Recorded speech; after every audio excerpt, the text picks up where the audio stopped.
What is going on, everybody, and welcome to this week's episode of the Delicate Plan podcast. I am Primitive, your channel host, and as always, I got the co-host with the most, Dante. How's it going, my man? All good, Prim. How you doing today? We got one giant video for everybody. Oh yeah, I mean, you can see the title. You know what we're all going to be getting into. It's all about that ban list is finally announced. We know what's getting banned, what's getting limited, when we're getting it, as far as the North America release for it or implications for it. And so now we can start to prepare around it, play around it. I think the biggest thing before we kind of start getting into the cards is that the ban list is not going to be affecting nationals, which is very big in the limiting of Ice Wall as well as reinforced memory boost.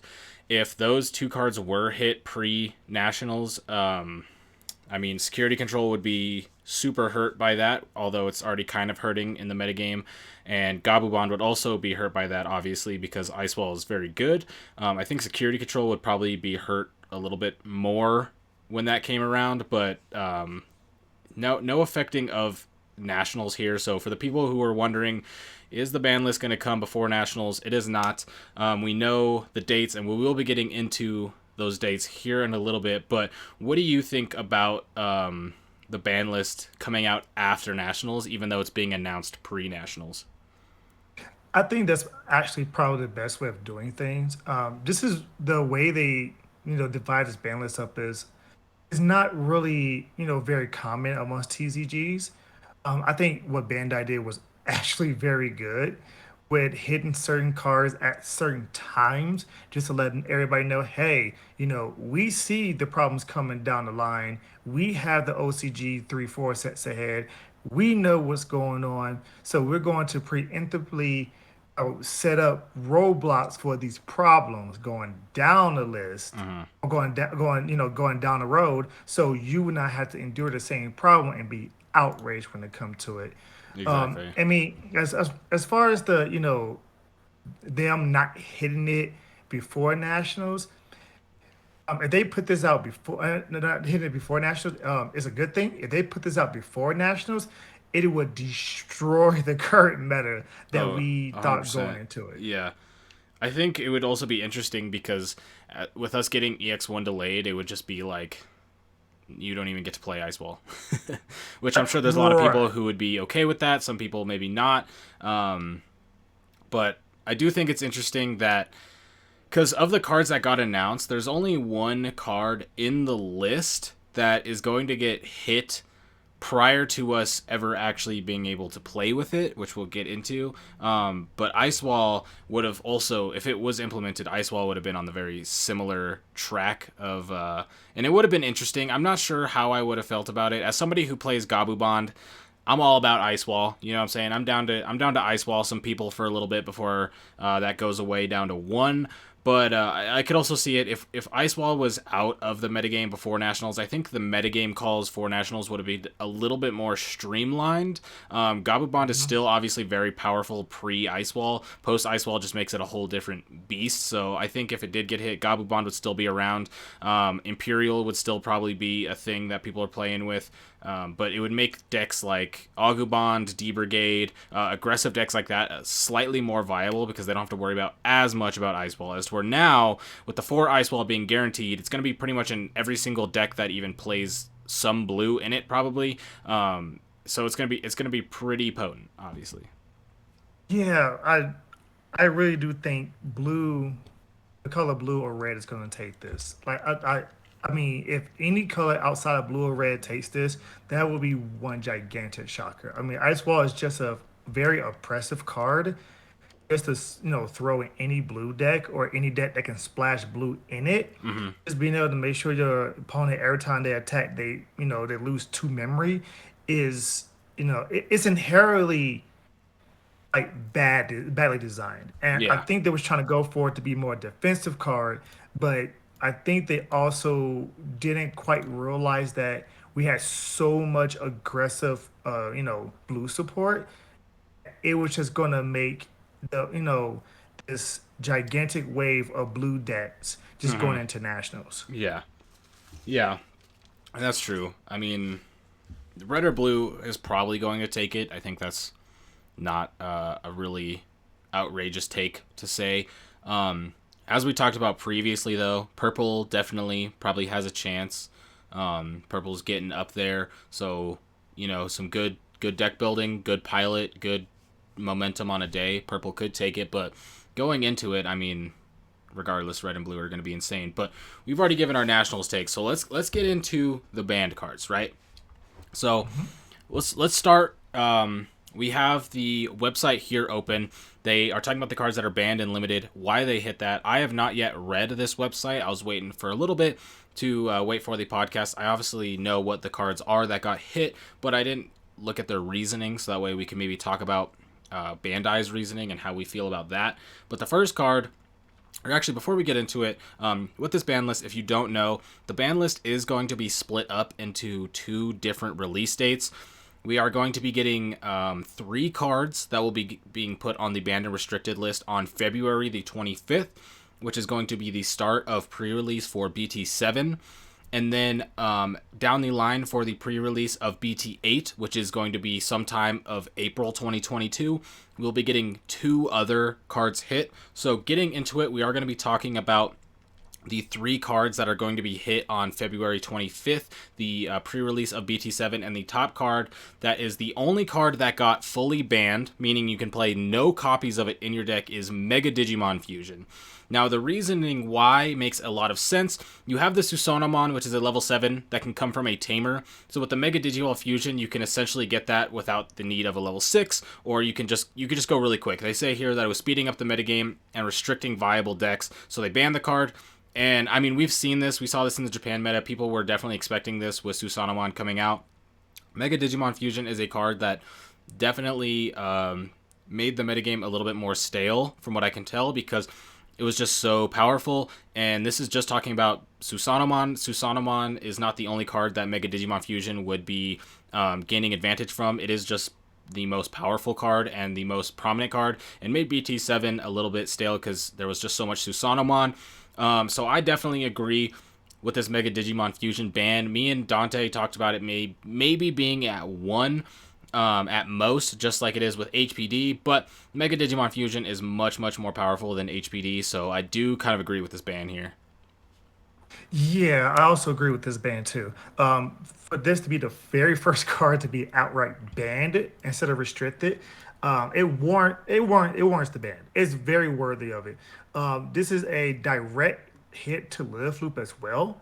If people do not understand that, Live Loop was actually playing this card to go into Omnimon Zords for free, to then mill 3 cards, to then put 2 extra bodies on board so they can continue to loop. Yep. It was getting more and more impressive, especially now that people was figuring out how to play against security control. And with purple decks going into EXO1, they just play system shutdown, and their security control matchup is that much more viable for them because they already play white. They already play a couple of white tamers. Yeah.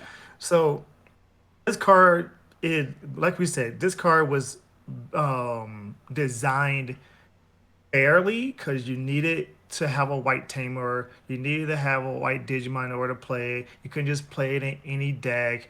Then going from a 6 to a 7. But then when hybrid tamers came out, when new, more powerful level 7 was starting to come out that were white, we both agreed this card has to go. More conservative, we said 1, so you have to draw it, but it has to go, or else it was just going to just break the entirety of the game. Yeah. And I mean, the thing is like outside of Susanamon, level 7s and future sets are looking pretty good. White Tamers are looking pretty good. And Yeah. yeah, like we said, the one made it so it was kind of, if you played it at 1, you'd have to hit it. It would be less consistent, but you'd still have this very powerful combo that you could go to. But with it being banned too, I think it just helps with general game design. So that way in the future they don't have to be like, okay, well we can't print this because Mega Digimon Fusion. It'll affect people who are playing casually, who aren't following the ban list or whatever. But as far as tournament play, you can kind of game design a little bit better now. And then the metagame is going to be way different now. The main thing that I was saying is that with Mega Digimon Fusion being banned completely, going into our BT7 metagame means that we are going to be essentially playing a completely different metagame than they were in Japan. I do agree with that.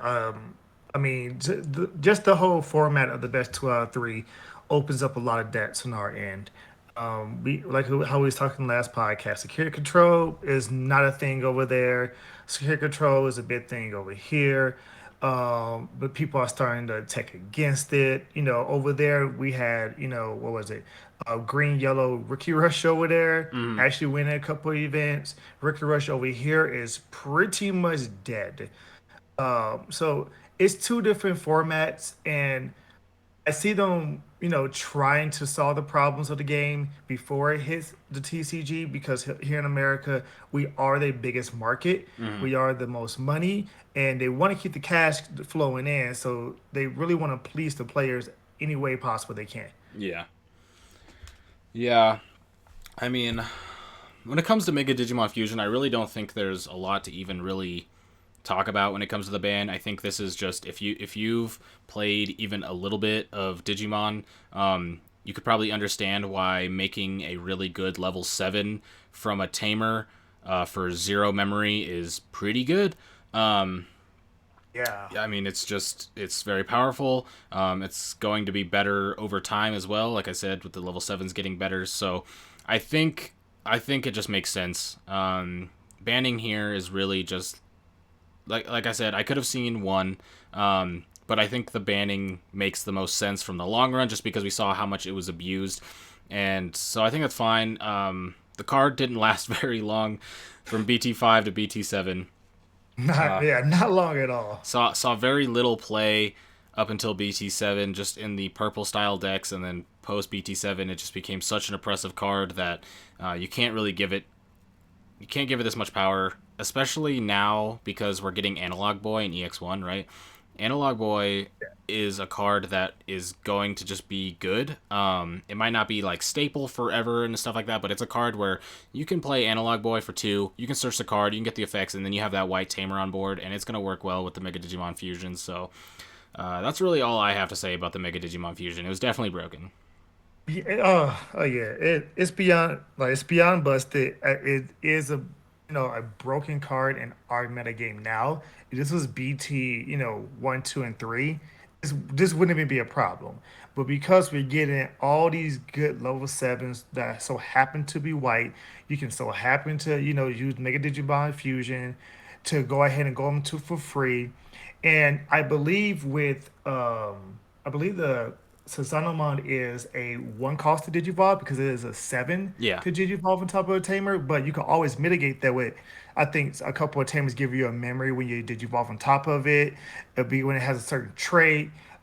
there's a You lot can, of way to gain one yeah, memory. yeah. So it's almost basically for free. Like if you have three memory, you can get Susanoo out and you can hit, three security checks with it easily. So yeah, that card 100% needed to go. Now, I'm gonna go ahead and move on to the restricted part of it. Yeah. So we have two cards that's been restricted. So our very first card that I'm gonna go ahead and talk about is reinforcing memory boost. Mm-hmm. So this card on February 25th is going to be put to one. Now, this is the preemptive hit from the OCG when it comes to the D Reaper deck. D Reaper, like how Prim was talking about a couple of podcasts ago. D Reaper with the yellow they're doing in OCG is becoming a very oppressive deck to Yeah. where they keep on stacking certain D Reapers they play out. It keep on getting hit off of security. It makes it to where it grinds the game all the way down until D Reaper is ready to then just go in for pretty much an OTK. Yeah. I mean, ironically, this also hurts security control like very hard because they do play, 2, 3, 4. They play multiple copies of this card.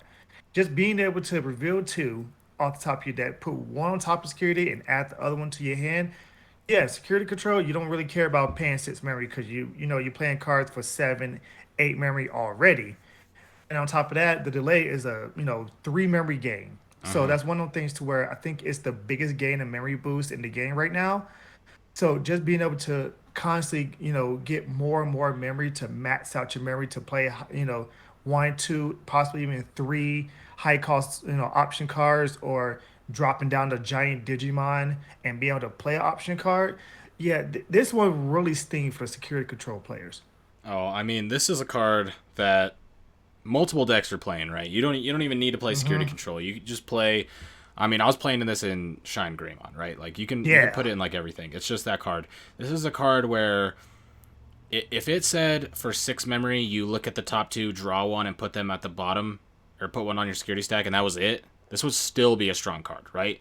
Yeah. But on top of that, you get to delay for 3 memory later, right? And so this card pretty much just outclasses anything that's even remotely close to it. Let's take Holy Wave, for example. Sure, Holy Wave has the security trigger of Recover 1, as where this has the security trigger of just putting it in the battle area without getting its effect, but you do get to delay later. Even that is still very powerful, but if we just want to talk about hard playing Holy Wave and hard playing Reinforced Memory Boost, one is very, very clearly much stronger because not only are you putting a card on the top of your choice, but you're also getting to draw a card. And the only real downside to that is that your opponent gets to know what it is, which a lot of times you can play around. Like in the current security control meta we have right now, if they play Reinforced Memory Boost and put an Ultimate Flare on the top, well, then I'm probably going to keep my Gabumon in Raising and then swing in with the Gabumon that's on board and let that get cleared and then go off later. But even that, it's still annoying because now I have to delay a turn just so that I don't get like destroyed and blown up Hmm. and de-digivolved and all this stuff or whatever it is. This card is just insane. Like I said, if it was a card where if you took out the delay part of it and like just made it like a Holy Wave security trigger, it would still be a million times better than Holy Wave. Like there's no way to not make this card busted with an errata, so you have to hit it. This is a card where if you're playing this card, you're probably just playing 4 of it, unless you're playing in a mid-range deck such as the Shine Greymon where you're playing like 1 or 2, but even then it's still really good. But if you're playing a control style deck, you're definitely playing 4 of this. You're going to get this advantage all the time. Then you're going to be able to delay for 3, which means you get to extend your turns later after you recover and slow down the game and stall out your. It's too good, right? This was a card that I think could have been put up for just full banning, just because of the fact that it's stronger than really everything that we have right now that has a similar style of effect to it, and it's probably going to be stronger than most of the things that we get in the future as well. But I think the 1 is fine. It's one of those cards where at 1, this card is never going to be oppressive as 1. It's always going to be very just powerful when you play Reinforced Memory Boost because you get to choose both what goes in your hand, what goes on top, and then you get to delay. It's a very, very good card. At 4, it's definitely a card that's super annoying because I mean, you play it again and again and again. You keep recovering, or even if it comes out of security, you get to delay, and it's just so good. Oh yeah, and I think a lot of people, they're like, "What? Why hit this to one? Why hit this to one?" Well, everything that Prim just said, but at the same time, just look at the delay portion of it. We know that memory is a gigantic, gigantic thing in Digimon, and 3 memory is just like you having a memory tamer. No matter what memory that you go to. If you go to 4, guess what? Now you got 7.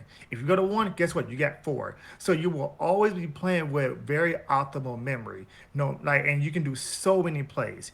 And I mean, yeah, I think the 1 is fine because I think yellow decks do need a little bit of support. Yeah, Shine is one of those things to where a lot of people are looking at and getting ready for.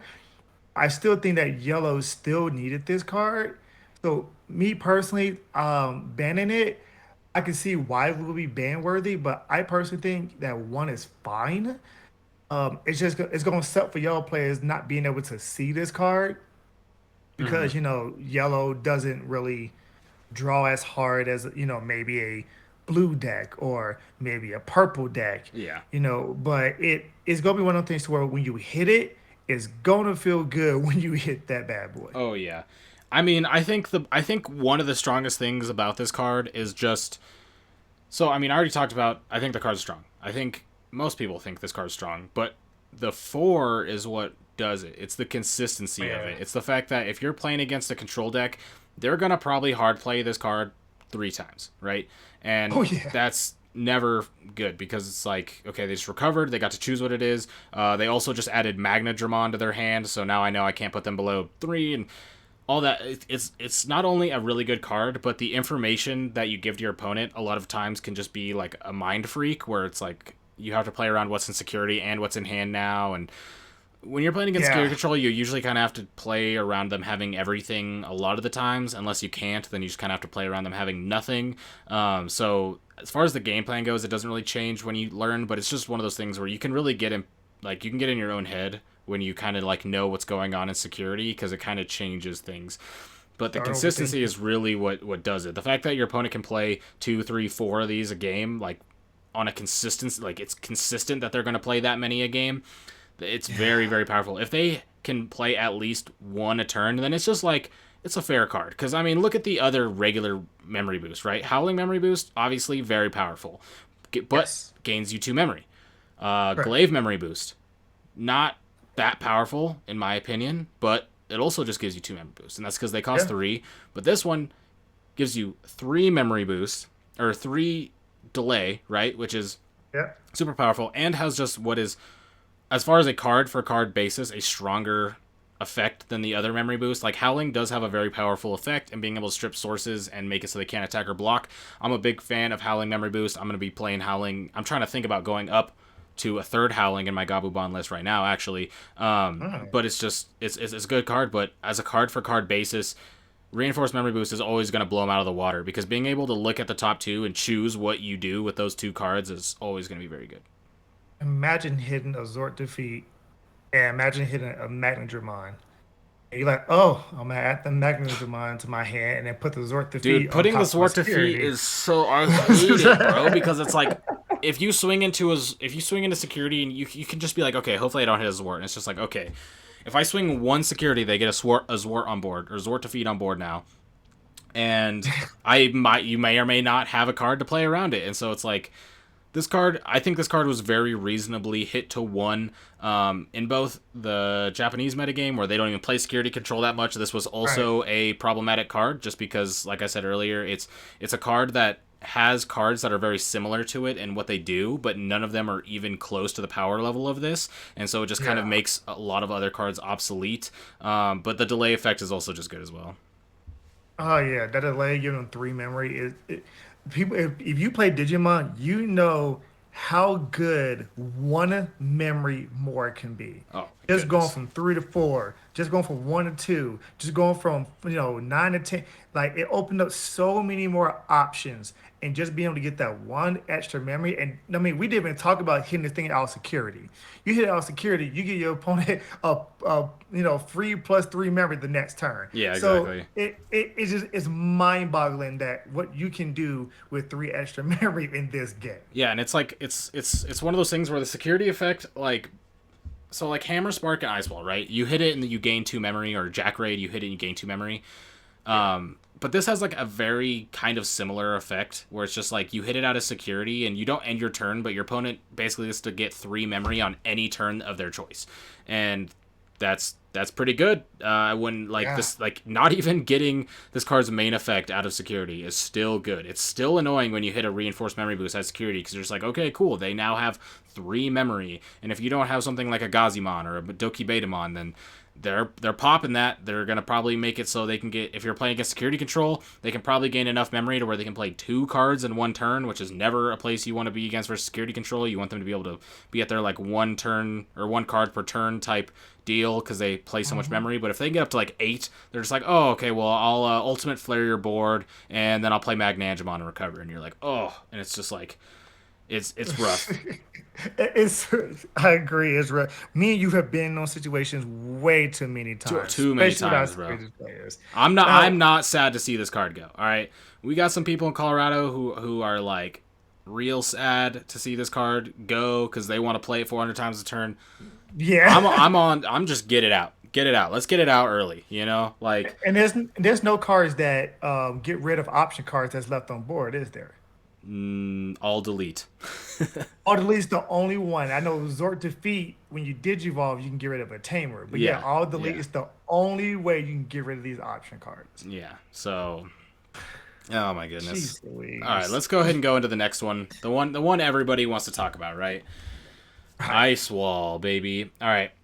So, next card and the third and final card that will be coming to the restricted ban list on the 25th is going to be Ice Wall from the EX1 set, and it's going to be being put down to 1, just like the reinforced memory boost being restricted down to 1.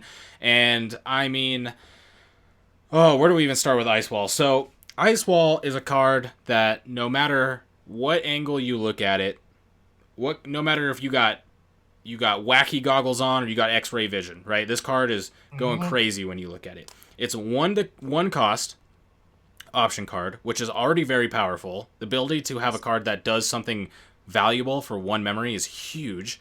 When you play it, next turn, all your opponent's Digimon cannot, or well, they can attack, but when they attack, they lose 2 memory. Even if they come out of raising, or if you put a hybrid on top of a tamer, whatever, right? And then it has the security, the same thing as Hammer Spark, of gaining 2 memory. So everybody's been talking about Ice Wall. Ice Wall, I hate Ice Wall this, I hate Ice Wall that, Ice Wall sucks this, Ice Wall sucks that, right? And Hmm. I mean, I play. I be jamming Ice Wall all day. You already know, right? I'm prepping for Yeah. nationals. I be ice walling, and the thing is like, even as somebody who uses Ice Wall, I understand that it's bad, right? Because like I'm getting the benefits of it as a Gabumon player because I can play Ice Wall, people swing into my Ice Wall, blah blah blah blah. But there's so many times where I'm play testing for nationals where it's just like, okay, I'm gonna go down to 0, and then I'm gonna play Ice Wall to put my opponent at 1, in a game that they could have potentially just won because they could just swing in for multiple checks and go for game. Now they can't because they have 1 memory, and if they swing, their turn's over. And then I'm gonna promote my Gabumon next turn and win. So this card is just super oppressive in every way. Being able to choke them at 1 and make them pay 2 memory to attack, so they can't do anything, is oppressive. Having it come out of security and gain 2 memory is pretty oppressive. All of it. I mean, and the fact that it also stacks, which is something that's crazy. You can play 2 Ice Walls, and now your opponent attacks. They have to pay 4 memory. It's just a card where it almost invalidates a whole strategy of deck. Yeah, and I'm gonna give some people a little insight coming from a design point. So people have to understand, why did they make this card? Well, Rookie Rush was running rampant over in the OCG. So this card was a defensive card to go against decks like Rookie Rush that want to build wide, that want to attack you, 3, 4, 5 times a turn. It would then pretty much stop them from attacking, or they attack once their turn is over, all that good stuff. With that being said, they still messed up on this card because this card is way overpowered. Light Prim said you can stack this. So if you have 2 of these and you're at 1 memory, you can go Ice Wall, Ice Wall. Now if your opponent even attempts to attack, they lose 4 memory, and then imagine hitting a Hammer Spark or hitting another Ice Wall, and then now you put your opponent, you put your opponent from 3 to 5, because you're at 1. So when you attack, you give them 3, hit one of these in security, give them 5. So now your opponent is at a gigantic advantage, and really, like, I mean, we see this in Gabumon, we see this in Imperial, we see this in Hexabla, we see this in blue decks. Yeah, we But see if this in you can blue. make right, if you can mix a blue deck with anything else and make it work, all you do is throw in 4 ice walls, and that's game. 100%, that's it. That's game. And you'll be able to win a lot of matches you are not supposed to win. So this card is, yeah. I mean, honestly, I think the card was, my opinion. I think the card is poorly designed. Hmm. If it was a 3 cost, I think it'd be a lot more balanced, because then you can't choke your opponent out of memory that easily. But it's still just, it's very oppressive. Oh, it's And hitting this to 1, I mean, that's being conservative. Like, you hit this to 1, okay, that's fine. You draw the 1 ice wall, maybe it can, change the game in your favor. It all depends on skill from there and luck. But still, just having this card in the game, man, you're talking about future designs. Like, you better not get, you might not have any Digimon that grabs a blue option card from your oh trash my and adds it back god. to your hand, because you're gonna be seeing this thing recycled and looped. Oh my god. So Dante, let me ask you a question real quick, okay? Yeah, Hammer Spark, okay? yeah, Is Hammer Spark a good card? it is. How good of a card would you say it is? On like a scale of 1 to 10, where would you rate Hammer Spark? I give it a 5, maybe a 6, because you have to know what to do with the extra memory. Okay. Well, Hammer Spark is a pretty stable card, right? It's pretty good. Yeah, Okay. yeah. If we go into EX1 with the release of Ice Wall, and we look at a lot of the Imperial Dramon lists that are going around on the internet right now, a lot of lists are playing one, maybe two Hammer Sparks so they Right. can fit the four Ice Walls in Imperial. This card is Yeah. so strong and like so ridiculously powerful that people are cutting what is probably one of the most like iconic blue cards in the entire game just because they don't when you're playing when you got to build up to level 5 level 6 level 7 you can't play as many option cards as you would in like Gabubon, right? So you got to make room Right. somewhere. So it's well, you used to play 4 Hammer Spark and some Howlings, but now you got to fit in those Ice Walls, so you got to cut out Hammer Sparks, and that's just insane because it's like Hammer Spark was that card where it's like you played blue, you're playing 3 or 4 Hammer Sparks. Now it's just Mhm. like Ice Wall is that card. And so just to go to show, if you're playing and you think Hammer Spark's a good card, this card is a card that beats out Hammer Spark. I mean, no, like 10 out of 10 times. There's no debate. For it to give it, for them to give its Hammer Spark security effect and then give it a more powerful effect on activation, that's insane. Oh yeah. So like this card, like it makes, and this is what we called being pigeonholed. It makes blue decks need to play this card. It's not one of those things to where it's optional. You can play a blue deck without Hammer Spark if you really wanted to, but it won't change the functionality of it. But in order for you to play the deck optimally, you have to play the Hammer Spark. Now, imagine somebody saying, "I'm playing a blue deck, but I don't want to play Ice Wall." That's what? What do you mean? Yeah. It's insane. Like it's blasphemy. Like you playing blue, you're playing ice wall, and that's being pigeonholed, and that's not really too good for the game. Sure, you can have optional directions of where you want to go in certain colors with certain cards. Like, there's some lists in purple that play Lady Devilmon. There's some that don't. There's some lists that play Labramon. There's some lists that don't. So it's one of those things where, yeah, it's good. But if you're playing blue and you're not playing Ice Wall, you're not playing blue correctly at all. Yeah. I mean, I gotta say something. Like, so I come from Pokemon VGC. A lot of our Yeah. listeners also know that I have a VGC past, and one of the things that I really disliked the most in my history of playing VGC was Primal Groudon and Primal Kyogre.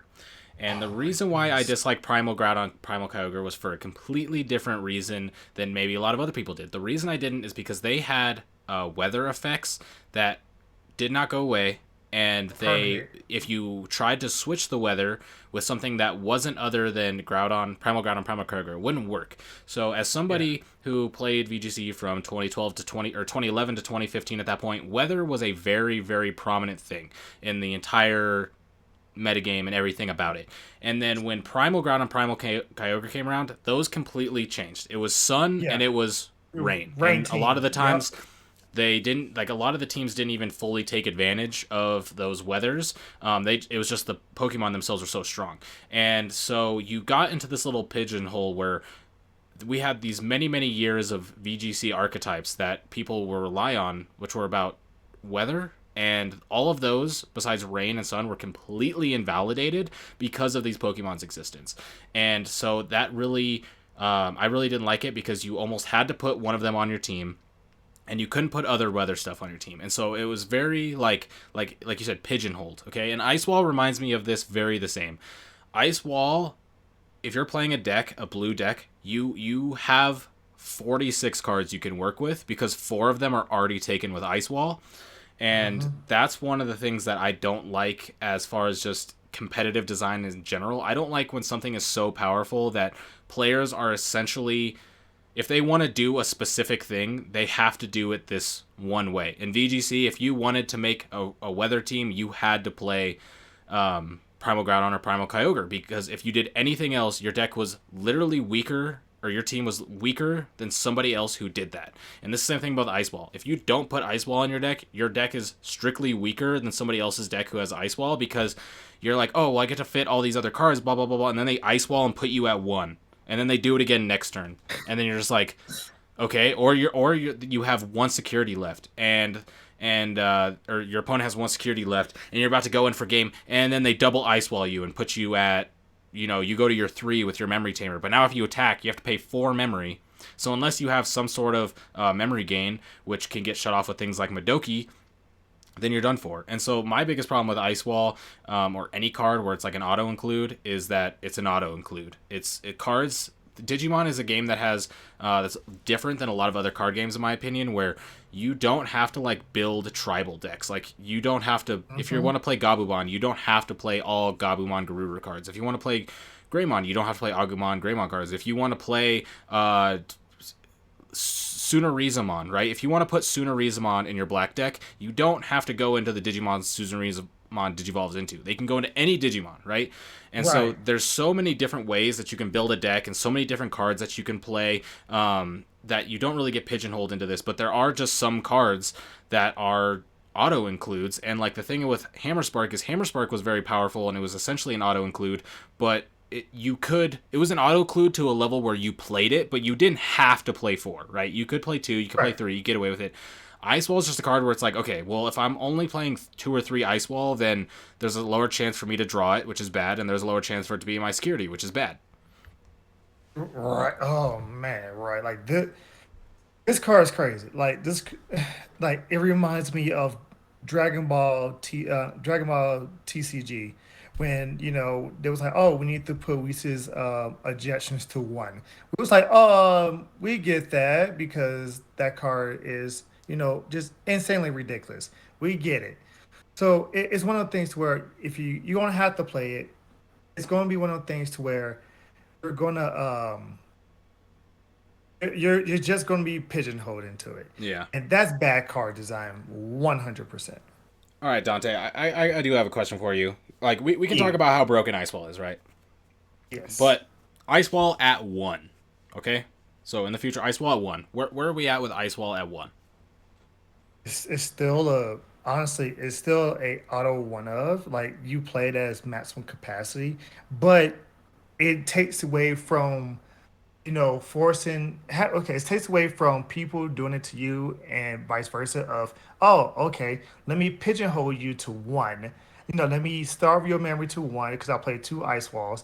Now, whenever you attack, you are guaranteeing me three, maybe even four memory when you attack. Yeah. So it's preventing those kind of game states from being, a thing to where a lot of people are going to be finding themselves into. Now, being ice walled once, you can play around that. Yeah. Like, okay, I'm gonna just probably build up or build out a little bit. Try to prepare for the crackback. But being ice walled multiple times, it is one of the things to where, ha, I can do it to you, you can't do it to me. Yeah. So it's really not fair nor balanced for the game in particular. But Ice Water One, yeah, sure, why not? I have to agree.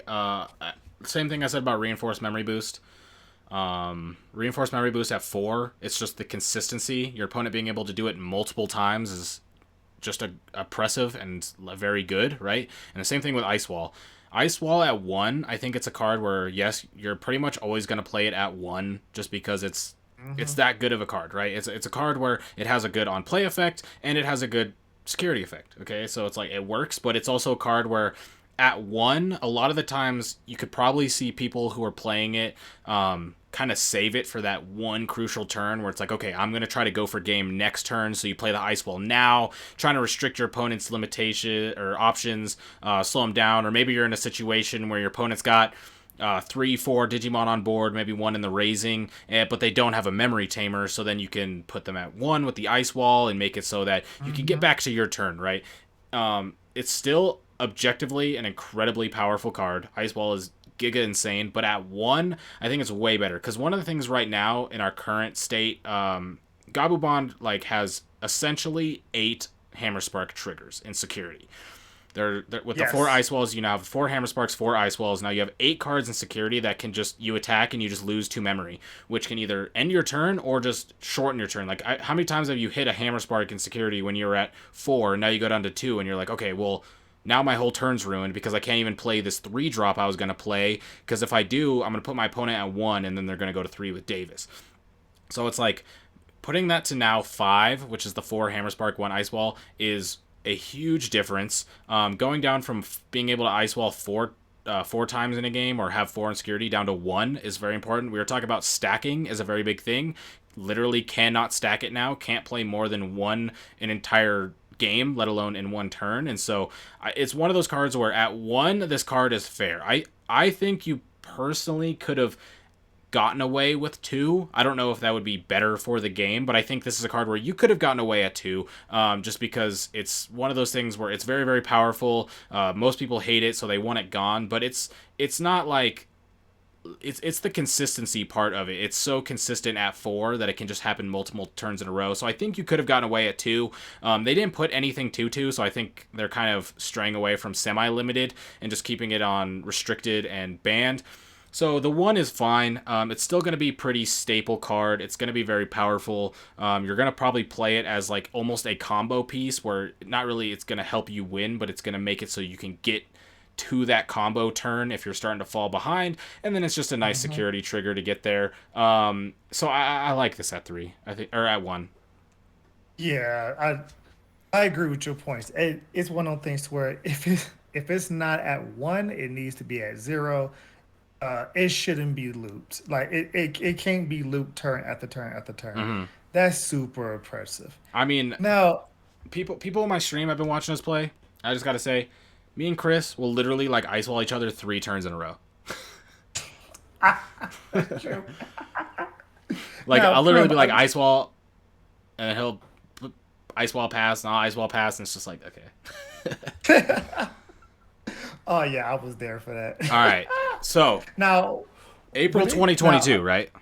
yeah, April 2022, we're yeah, going to be getting the pre-release of BT8, which is going to bring us to the second part of the restricted ban list, which we will be getting two cards on there come BT8. So these cards will be legal all through. Well, one of them I don't even think comes out till BT8 if I'm correct. Or no, it is correct. BT7, Oh, right? BT7, yeah, it's Yeah, yeah. BT7. So Yeah, going into BT8, we will still have these cards for BT7, so you'll still be able to enjoy them for BT7, which is nice. But the first card, and the card that has had the most uproar of it being hit, Savior Huckmon, right? So I haven't yet talked or read this, like I said earlier, and one of the biggest things that I've heard or criticisms is people talking about the reasoning why Savior Huckmon's been hit. So I'm gonna go ahead and check this out right now. He says decks that use this card with Jesmon have dominated the metagame for longer than anticipated, greatly limiting viable decks in red. For this reason, we've decided to restrict this card to one copy per deck. So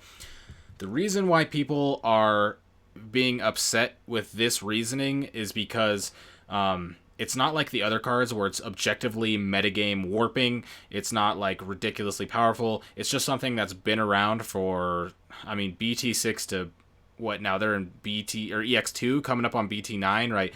It's yeah, been around in Japan for a minute. Japan, Jesmon's, or yeah, the whole Jesmon pack has been around. And yeah. Savior Huckmon is definitely its key piece.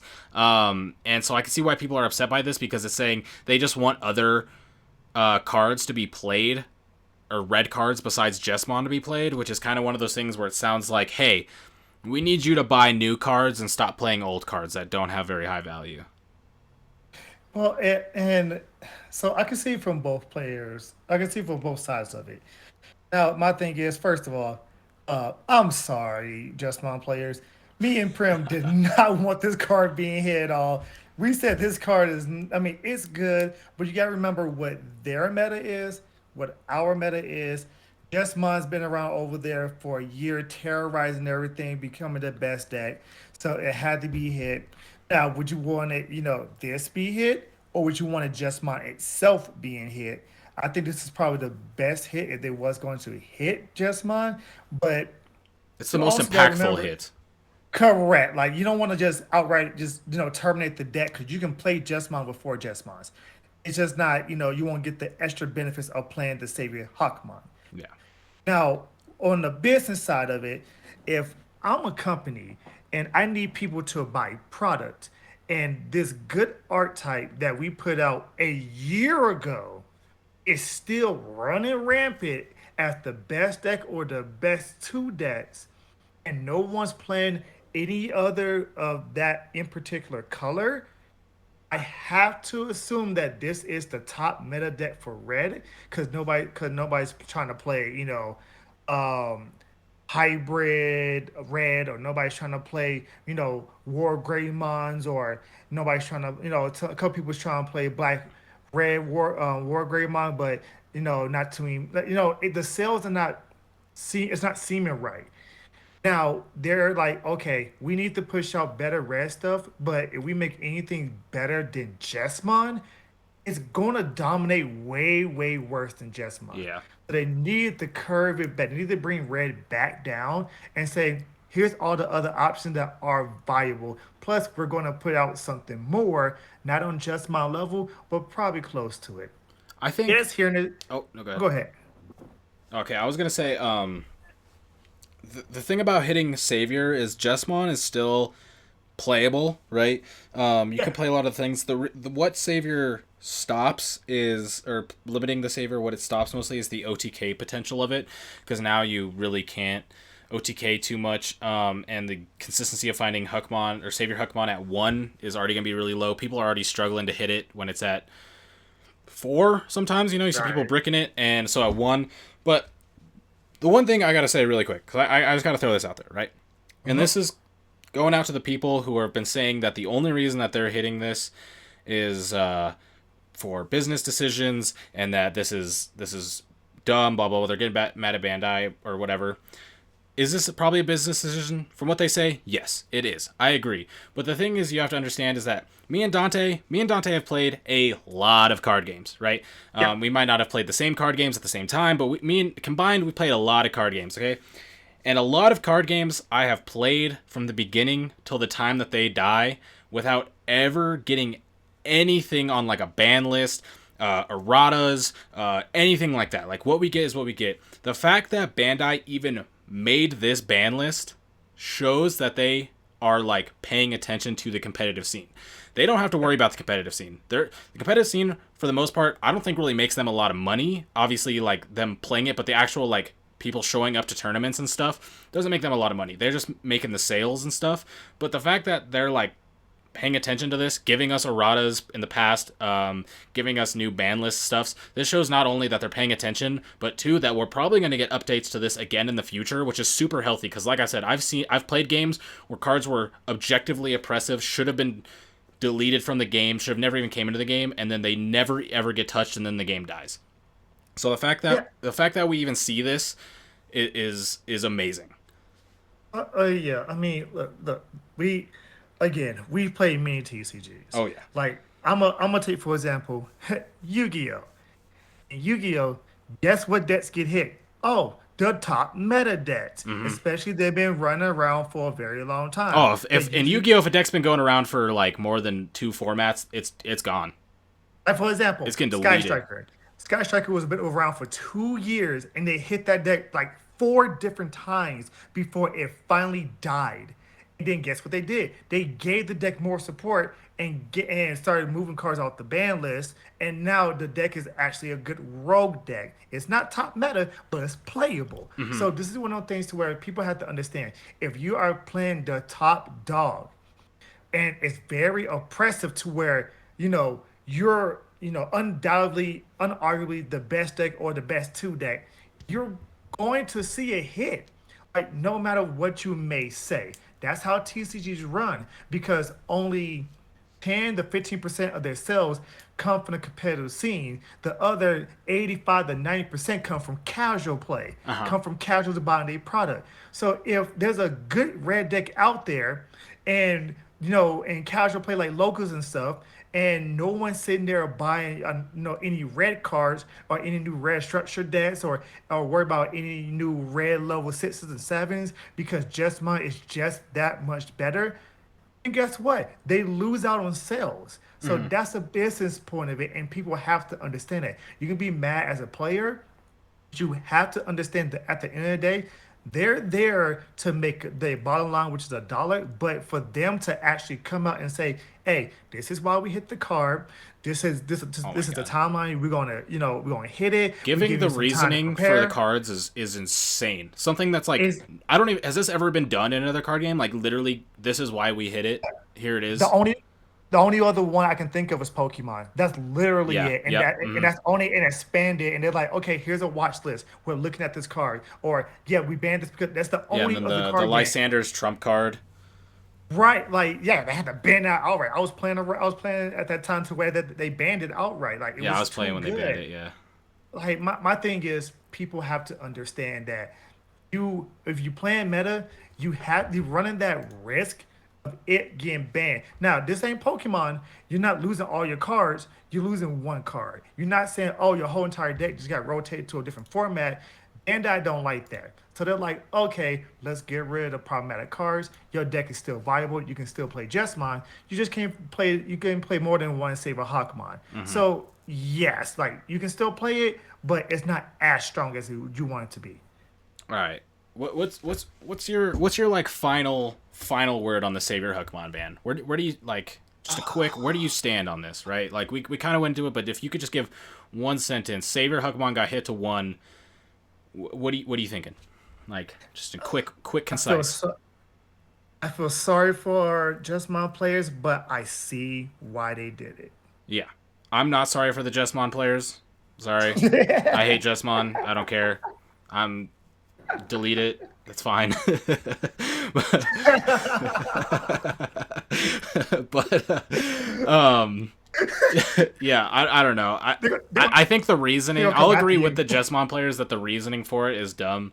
It's probably not that broken that it actually needs to get hit, but yeah, like we said, it's definitely seems like a business decision, and also if players, especially the casual player base, are not enjoying something, then that's going to affect the game because the casual player base and casual doesn't mean they don't show up to locals. There's people at my locals. Majority of the people at the locals that I go to, I would consider casual. They just like to play the game and they like to go to a place where other people like to play the game, right? And That's me.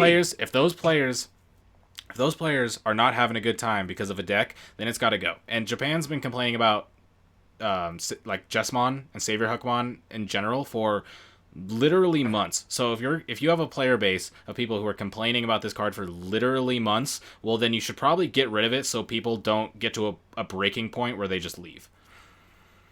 Yeah, you don't want people leaving your game. Yeah. Like, especially if you're trying to compete with the top three, Yu-Gi-Oh, Magic, Pokemon. Like, you have to make sure that the player base is somewhat satisfied, but you also have to make the profit. Yeah, Like exactly. over there, Pokemon's number one. Over here, you can arguably say it's between Yu-Gi-Oh and Magic, like whichever one. But we gotta understand, it's going to be tough for any card game to crack that top three. But every card game wants to strive to be the top three, Yeah. regardless. Yeah. All right, let's go ahead and transition into the final card on this beautiful list that we received, and that is going to go ahead and be BT7 Eismon. Now, the reason for putting Eismon to one, using BT7 Eismon and BT7 Eismon Scatter Mode in tandem makes it easier than anticipated to cycle through your deck while playing Digimon to your battle area for free. Therefore, we've decided to restrict this area or restrict this card to one. Oh wait, no, these do release on the BT8. Okay, so I'm interested on why they hit this going into BT8 and not going into BT7 is my biggest question. But I mean, we talked about this last podcast already. We actually went kind of deep on the Eismon, so I don't think we have to go super duper deep on our thoughts about Eismon as a card. But what do you? I need to hear what you need to say. Like honestly, when it comes to Eismon, I want to hear what Dante thinks because this is a whole this like crosses into the Dante boundary. Uh, okay. I see why they did it, but I still think they're a little bit off the mark. Now, I see why they did it. So the reason is because the combo was so good. You pop the scatter, just pop the scatter mode. You draw three. You pitch two of the ice mons. You put the two ice mons back, and it's one of those things to where it made purple so spammy to where you can spam out wide with it.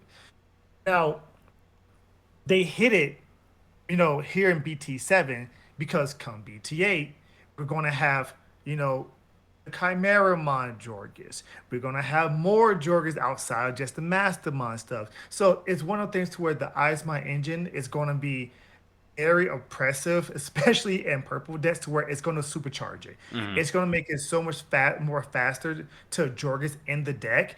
You might even see purple OTK just by playing, just four, Ice Mine and 2, 3 scatter shots with the promotes, and you just playing all kinds of stuff to just keep on bringing things back and keep on Jorgusing and keep on attacking. It's one of the things to where they want us to play with it before the real busted Jorgus stuff comes out. Yep. So as I do get why they hit Eismon itself, I still think that, in my opinion, if you wanted to hit one of the two, yeah, it's probably the Eismon instead of the scatter mode. But I think they'll probably have that option card. Oh my god, I'm spacing right now. But the option card, the one cost option card, pop one, bring two purple Digimon back Hmm. from your trash. Like that's going to be a very powerful card, especially with cards that want to be deleted just to do some nutty combos. Yeah. Now, is it going to be oppressive with the Eismon gone? I don't think so. Calling from the darkness. There you go. There you go. I'm spacing. I got too many cards in my head right now. I was like, I But know it's something from the darkness, but I didn't want yeah, to. but yeah, it's one of those things to where just being able to have this, because I mean, let's be real. Play this at match. You play with the Nubis Mind. That's the best way of playing it. You play with the Nubis Mind and Lilith Mind. The Nubis Mind, when everything comes out the trash, it gains rush.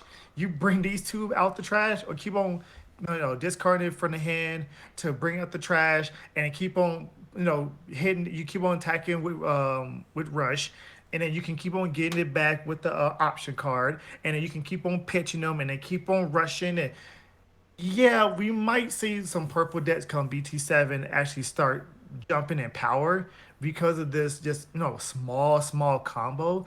Because it can, pretty much put 5, 6, 7 attacks in one turn off of a basic standard purple combo by turn 2, turn 3. Now, this the right hit? Okay, I'll take this. But I just say this, Bandai, fair warning, keep your eyes on that option card. That option card may be more problematic than you may be thinking. I think with, I mean, the fact that we got another list, I think we can expect one to maybe come out in the future.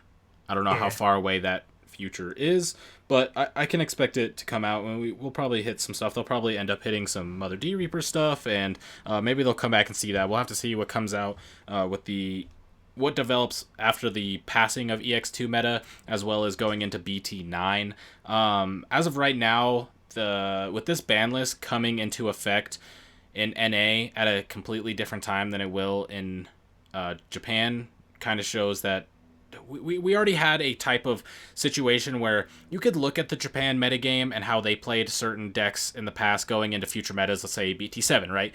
And Yeah. but it was already a type of thing where their metagame was already going to be very different than how it develops in North America, which is something that we saw, for example, in like BT5. There was a lot more green, I think, in the NA than there was in Japan and stuff like that. But with this ban list coming in, uh, what they have is going to be like way different than what we end up having, just because I mean like the MDF going is going to be crazy.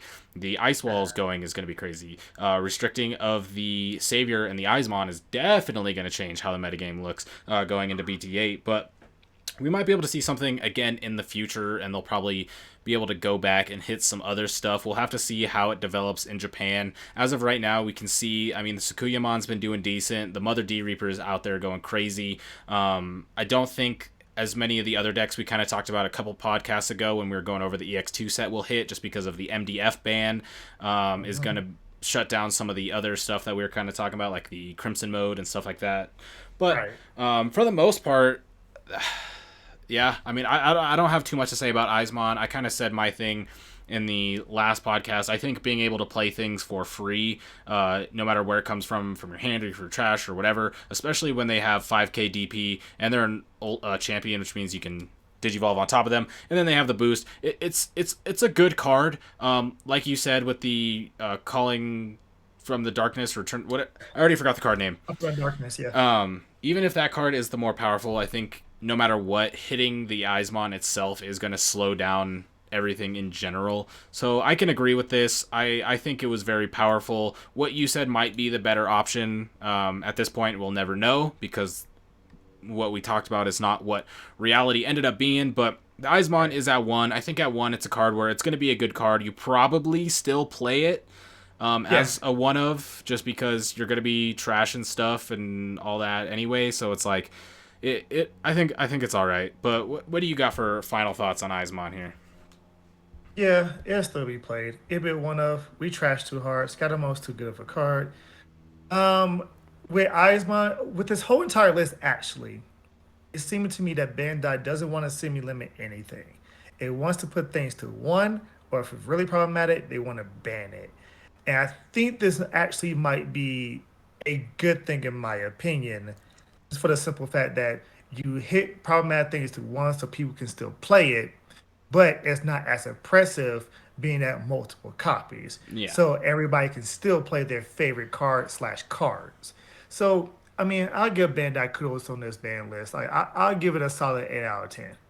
I like this ban list. I mean, as far as what we got, it's a good ban list. Is there a couple of other things that probably should have been hit, Tommy? Yeah. Yeah, yeah. There's a couple other cards that probably should have got hit, but they did not. So I mean, we already put our piece on all the things we thought we were gonna get hit. Last podcast, this podcast, we're going over what actually got hit, our thoughts and stuff like that. So going over what's not gonna be hit, I don't think is we already did that, But as far as the overall, I do think it's nice. I kind of a part of me liked that in Yu-Gi-Oh! Where we had some cards that were at 2 and then some cards that were at 1. Obviously, it's a little bit different since we can have 4 of copies opposed to Yu-Gi-Oh! Having 3, but I was kind of a fan of the semi-limited, if you will, structure of Yu-Gi-Oh! And not seeing it here doesn't. I won't say it makes me sad or anything like that. I would like to maybe see something like that in the future, if possible, just because that would make cards that aren't necessarily breaking that absolute broken boundary, but highly powerful type stuff, maybe go down. Like, for example, Tommy. Tommy's a card that you could probably put to 2, right? And it would still probably be reasonable, and stuff like that. But like I said, as far as this whole ban list goes, I think they did well. I agree with everything that they hit on here, mostly just because I don't like Jesmon, so I don't really have any problems with the Savior Huckmon hit. I'm down to not play against Jesmon for the next year. That as far as a person who plays this game a lot, only the Savior going out sounds like a good old time. Ice Wall, obviously very good. Reinforced Memory Boost, a very oppressive card, and then MDF just broken, and it's so meta warping that I'm actually way more excited for BT7 now than I think I was pre banlist, because now we get something literally completely different. Hey, Ancient Beetlemon is going to be a thing in BT7. There we go. Dante's got Ancient Beetlemon coming in. You already know I'm gonna be BT7 Shine Greymoning. They didn't hit Jet Sylphie, so I'm gonna be in that. You know what I'm saying? It's going to be crazy. Oh my Oh goodness. man, but what do you got for your final thoughts on this list? We gave it a nice little rating, but is there anything else you'd want to add here? Rest in peace, Jesmon players. Might as well play War Greymon. Rest in peace, Jesmon players, is well said. I will agree. You got a couple more months left till BT8 hits, so you better play Jesmon so much that you just never want to play it again. That way it won't hurt as bad. just wear the deck out to where it's not even fun to play anymore, and then it won't hurt as bad. Just get it all out now. You know what I'm saying? It'll rip the Band-Aid off. That's kind of what I told our security control player John. I was like, yeah, dude. I was like, just play so much Digimon that you never want to play security control again, and it won't hurt that bad. I promise. Yeah, John's gonna take that to the bank. You already know that. Oh, I mean, John's never gonna stop playing security control. He can't be bored of security control. He's But playing 3 months now. He's fine. yeah. He's got 3 Musk for nationals, and then once nationals over, he'll go back to playing security control because he doesn't have to worry about his performances anymore. Right. But yeah, we're gonna go ahead and wrap it up here. This was the ban list discussion. I mean, I think they did good. Dante says he does good, and I'm excited for this. I'm excited going into BT7. I'm glad that we don't have to worry about this hitting nationals because I was playing way too much nationals prep for reinforce and ice wall to get hit pre nas. I'd be like starting to play a whole new meta. But Oh yeah. with that being said, my name is Primitive. I'm Dante. And we will catch you all next week. Thank you all. Have a good one. Peace.